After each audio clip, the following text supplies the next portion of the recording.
Paz do Senhor, meus irmãos. Boa noite a todos. Hoje nosso culto é esse pequeno vídeo aqui. Hoje vamos trazer uma palavra ao seu coração, tá? Nós estamos em pandemia e não teremos o culto hoje no prédio da igreja, mas nós vamos cultuar a Deus aqui agora, adorando a Deus no nosso lar, na nossa casa. E você, aonde você estiver aí, Deus vai fazer algo novo sobre a tua história.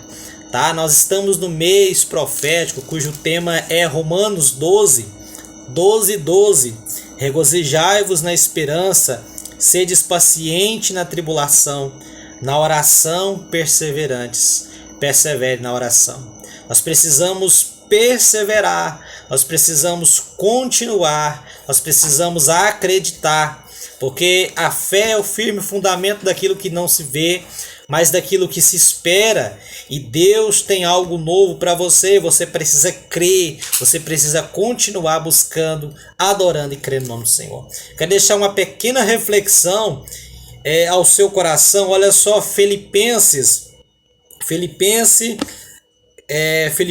capítulo 4. Filipenses capítulo 4, versículo 12. Olha só o que diz. 4, verso 13.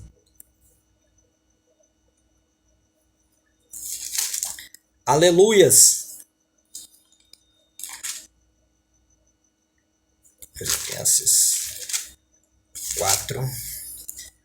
Tudo posso naquele que me fortalece. Tudo posso naquele que me fortalece. Eu passo aqui nesta hora para dizer algo ao seu coração. Qual a dificuldade que você está passando? Qual a necessidade que você está vivendo, que você precisa de algo de Deus na sua vida? Deus, nesta noite, Ele quer falar ao seu coração de uma forma diferente, dizer para você que o mundo está vivendo em um caos, o mundo está vivendo em um tempo de pandemia, o mundo está vivendo em um tempo de grandes aflições e grandes dificuldades. Jesus mesmo disse isso no Evangelho de João 16:33, e no mundo tereis aflições, mas tende bom ânimo, porque eu venci o mundo. E nós cremos que se você estiver também no Senhor, você vai vencer as batalhas, as dificuldades.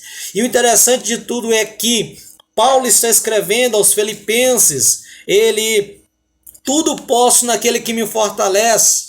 E Paulo vai dizer que ele pode todas as coisas naquele que fortalece. Por quê? Porque ele sabe o Deus que ele serve. Ele tem um relacionamento com Deus que ele serve, e ele sabe da capacidade, daquilo que ele pode fazer, daquele que está cuidando da vida dele. Por mais que venham as dificuldades, por mais que venham as tribulações, por mais que venham as necessidades, por mais que parece que na sua visão, na nossa visão, não tem saída para vencer esta dificuldade, para vencer essa pandemia, para vencer esse tempo de dificuldade no seu lar, na sua casa, ou seja, aí no seu ministério.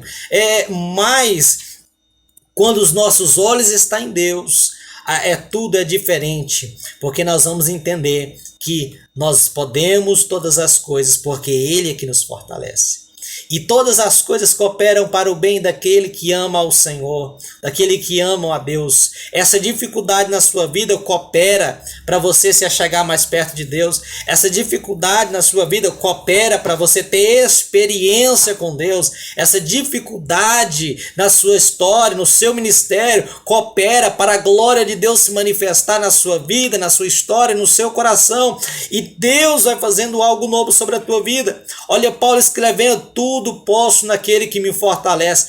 Paulo estava preso, ele já sabia que ele ia ser decapitado, a sentença dele era morte, mas Paulo está escrevendo: olha, tudo posso naquele que me fortalece. Na aflição de Paulo não olhou para a sentença, para as dificuldades, para as aflições momentâneas, para o tempo que ele estava vivendo. Ele olhava para o Senhor e ele vai dizendo: olha, sabe por que cheguei até aqui? Porque eu já passei fome, já passei tempo de fartura, já vivi os tempos, todos os tempos, e em todos os tempos eu venci, todos os tempos eu cheguei lá, e tudo posso naquele que me fortalece. Ou seja, se você chegou até aqui porque você não desistiu, se você chegou até aqui, não foi pela força do seu braço, mas sim porque o Senhor te ajudou até aqui chegar aonde você está.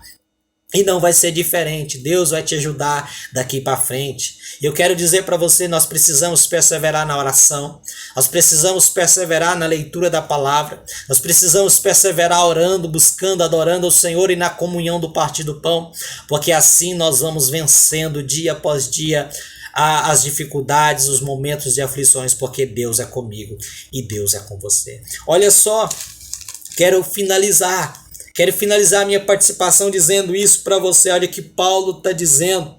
Olha só, no mesmo capítulo, no verso anteriores, no verso 8, ele diz: finalmente, irmãos, tudo que é verdadeiro, tudo que é respeitável, tudo que é justo, tudo que é puro, tudo que é amável, tudo que é de boa fama, e se alguma virtude e se algum louvor há nisso existe, seja isso que ocupe os vossos pensamentos. Para você vencer as dificuldades, você precisa ocupar os seus pensamentos com as coisas de Deus. Você precisa ocupar o seu tempo tendo comunhão com o Pai. Você precisa ocupar os seus pensamentos com palavras boas, com momentos bons. Você precisa viver um tempo diferente na presença de Deus.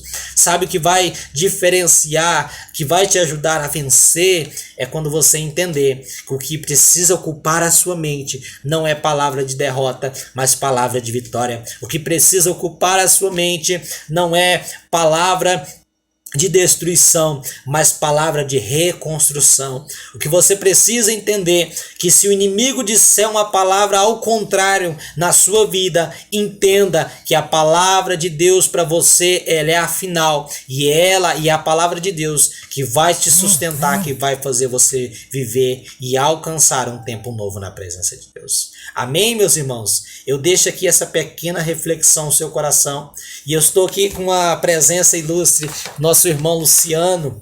Ele vai trazer uma pequena reflexão também ao seu coração, e Deus vai falar ao seu coração agora em nome de Jesus. Amém?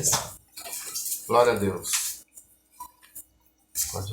Eu vou estar na eletrônica aqui.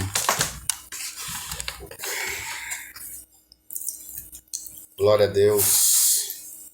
Pai, Senhor, igreja, é uma honra estar aqui com os irmãos, trazendo mais uma reflexão. Quero agradecer a oportunidade ao irmão Tiago, né, pelo privilégio de estar aqui ministrando a palavra de Deus, né, e agradecer ao Senhor Jesus também pelo privilégio, né, que nos deu de estarmos aqui. Poderia estar em qualquer lugar, mas aprove o Senhor estar aqui, né?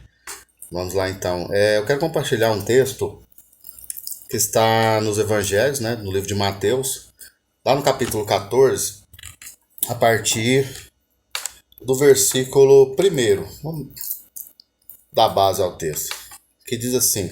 O capítulo 14 ele é bem rico. Vou ajeitar ele aqui no telhado.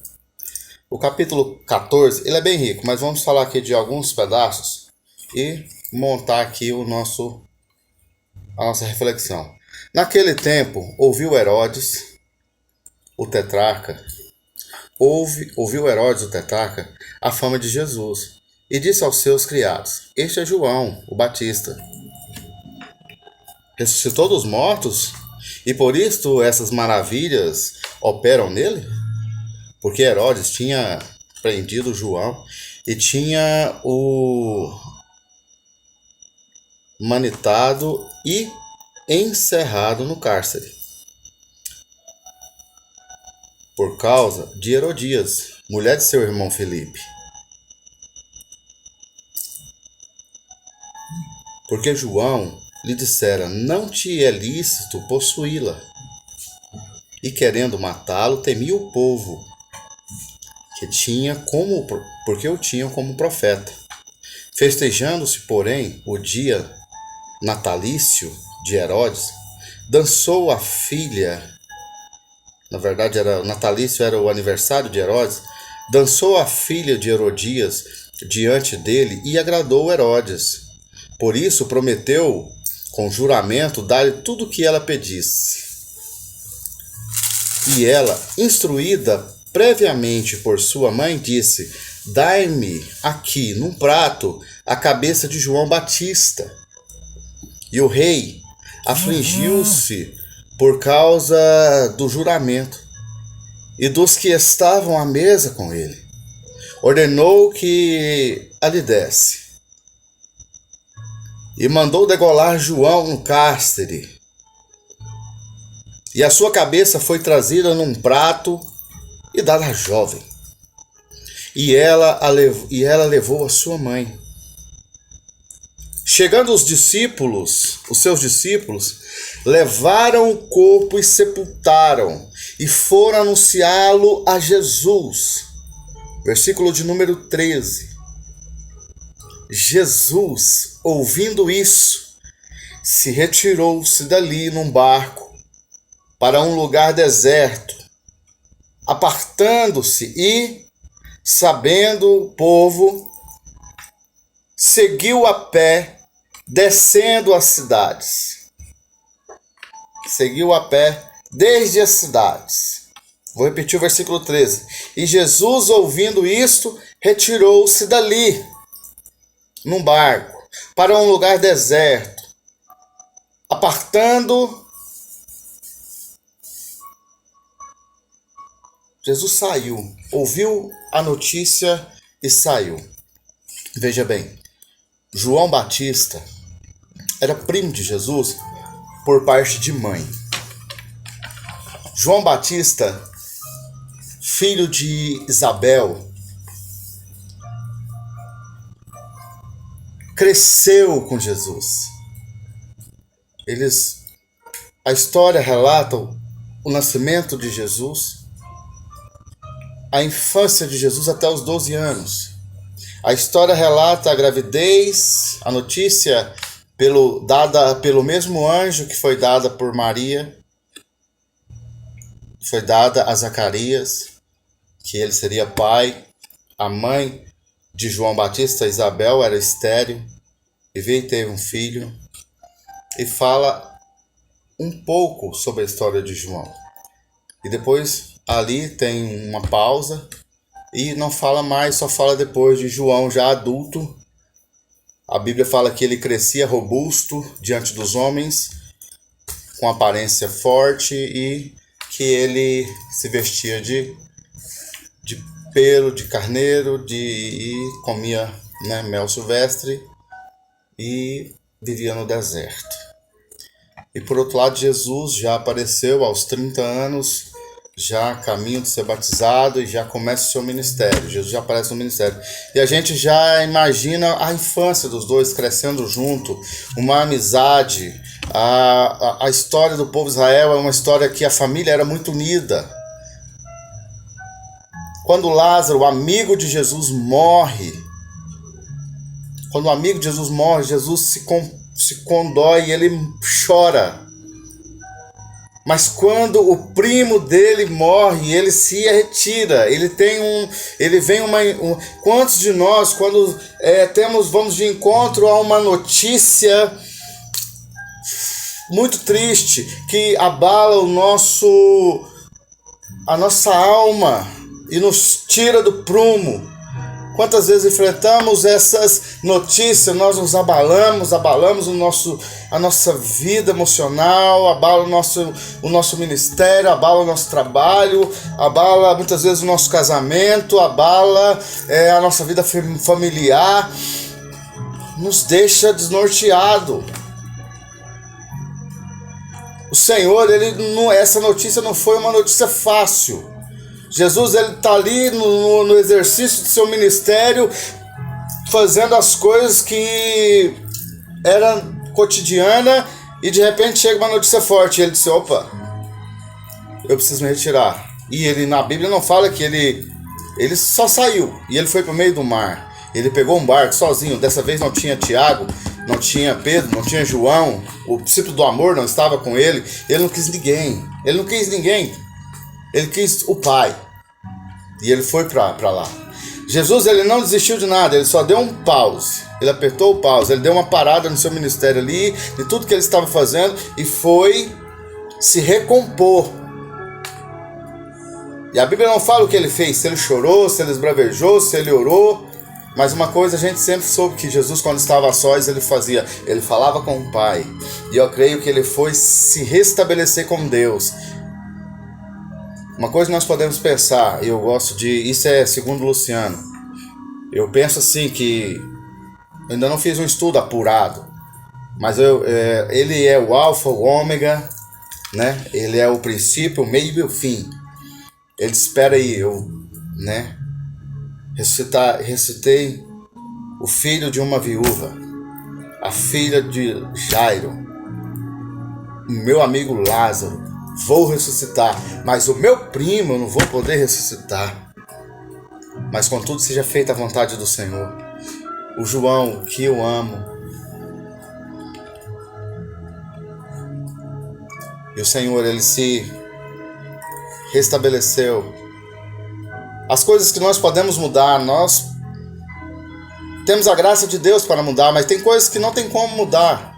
Nós precisamos ter a sabedoria, a maturidade e a graça de Deus para aceitar, respirar fundo. Como lembra quando Davi perdeu o filho, que foi a colheita de um pecado? Davi chorou, ele clamou, ele jejuou, ele pediu diante de Deus, mas o filho morreu. Depois ele se lavou, ele comeu e o semblante dele já era outro. Tem coisas que podem ser mudadas, tem coisas que não. Jesus voltou naquela tarde, a Bíblia diz que ele teve compaixão de todos os enfermos e ele curou todos. Está lá no versículo 15 ou 14, se eu não me engano. E ele curou todos. E ele curou todos. E o Senhor nos traz uma reflexão muito forte nesse texto, que ele fala assim, olha, qual é a reflexão que ele nos traz? O Senhor nos traz uma reflexão. Existem momentos na nossa vida, no nosso ministério, no nosso casamento, no nosso trabalho, que vai requerer de nós uma pausa. Não é o mesmo que parar. Não é o mesmo que parar. Não é o mesmo que desistir.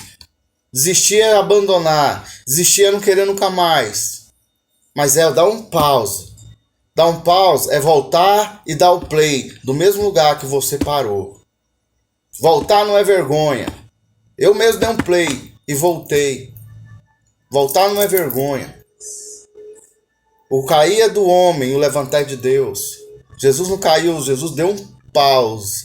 Foi lá, colocou o seu interior, que foi atingido do seu 100% homem, foi atingido a sua emoção, o seu emocional, porque quando nós estamos com o nosso emocional desequilibrado, nós não fazemos o nosso 100%. Deus não requer de nós a perfeição, mas Deus requer de nós o 100% de nós. 100% de nós. Não quer dizer que eu tenho que fazer algo perfeito, mas o que eu posso fazer perfeito para Deus. O perfeito é o 100% que eu posso dar. Não quer dizer que o meu 100% tornará aquela coisa 100%.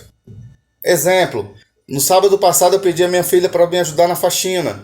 E ela passou lá e falou, pai, ficou lindo. Eu fui lá, realmente, para mim ficou lindo, mas ficou do mesmo jeito. Mas foi o melhor dela. Para mim estava bom demais. E você entende?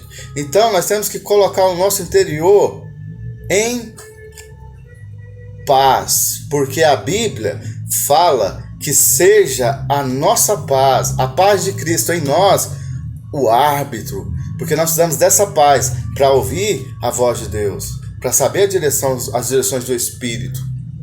Nós precisamos de ter paz. E se o nosso interior não está em paz, como é que nós vamos ter a direção do Senhor? Esses dias eu falei com o Senhor, Senhor, eu gostaria de estar pregando a palavra, eu gostaria de estar ministrando. Eu tenho capacidade para isso. E o Senhor falou assim: você tem capacidade teológica, você não tem capacidade emocional. Você precisa de ter capacidade emocional. Eu falei: amém, eu entendi. Então nós precisamos estar em paz. Precisamos estar em paz. Viu? Então é isso, irmãos. Quero agradecer e louvar o Senhor por essa oportunidade. Tem uma outra parte dessa reflexão, que se o Senhor nos der graça um dia, eu quero trazer ela também, que fala dos ventos contrários. O quanto é mais fácil a gente sair da pressão, mas o quanto é louvável a gente permanecer na pressão e perseverar até o fim, que o Senhor ele vem em nosso resgate. Muito obrigado, que Deus abençoe vocês e que eu possa ter sido canal de bênção do Senhor nessa noite para abençoar a igreja do Senhor. Em nome de Jesus, quero louvar o Senhor pela vida do Tiagão, que já está aqui. Vamos lá, carregar as coisas da igreja. Amém? Obrigado. Meus irmãos, Deus abençoe a vida de vocês. Hoje nós intercalamos aqui 2 palavras bem rápidas ao seu coração. Deus vai te abençoar tremendamente com essa palavra. Deus abençoe a vida do Luciano, que Deus venha mover sobre a sua vida. E não esqueça, nós mês passado, nós estávamos, por esta causa me colocamos de joelho. Nós colocamos de joelho por várias causas, pelo mundo, pela igreja, pelas causas impossíveis, por um milagre. Nós colocamos de joelhos pela nossa vida financeira, pela nossa casa, pelo nosso ministério. E este tempo Deus está dizendo: olha, você se pôs de joelho, mas talvez para alguém ainda não chegou o milagre, ainda não chegou. E Deus está dizendo para você: olha, persevere, fique de pé, continue, vai avante, porque Deus vai fazer algo sobre a sua vida. Persevere na oração, persevere, porque Deus vai mudar a sua história, Deus vai mudar a sua vida. Na sua perseverança, Deus vai trazer algo novo sobre a tua vida, tá bom? Que Deus te abençoe, que Deus te guarde, que Deus te fortaleça, te dê paz em nome de Jesus, e que Deus faça resplandecer o rosto dele sobre ti em nome de Jesus. Um abraço, que Deus te abençoe em nome de Jesus.